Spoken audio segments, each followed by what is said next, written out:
এখন বাজারে এসেছি অনেক দিন একটা ইচ্ছে পূরণ করতে। এটা শুধু আমার ইচ্ছে বলে না, এটা আমাদের প্রত্যেক মেয়েদেরই ইচ্ছে থাকে। দেখো, ছোটোবেলায় বাবা মা আমাদের সব বায়না পূরণ করতো।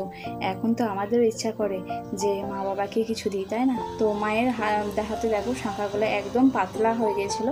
তো অনেকদিন ইচ্ছে ছিল মাকে শাঁখা পরাবো, কিন্তু সেটা সময়ের জন্য বা মা আমাদের বাড়িতে সেভাবে আসছিল না আর থাকতে পারছিল না, তার জন্য হয়ে উঠছিল না। আর যে কিনে দেবো, তো সেটা একটা সাইজের ব্যাপার থাকে, হাতে ঠিক মতো হবে কিনা।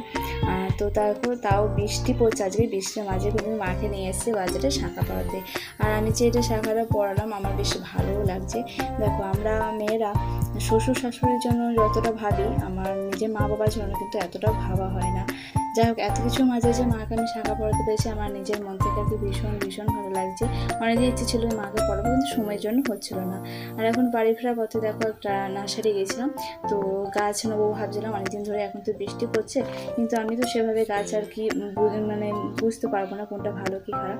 তো মা এসেছিলো, মাকে নিয়ে গেছিলাম। তো ছেলে একটা আম গাছ নিয়েছে, আর একটা তো মা নিয়ে আসছে পেঁপে গাছ আর পেয়ারা গাছ।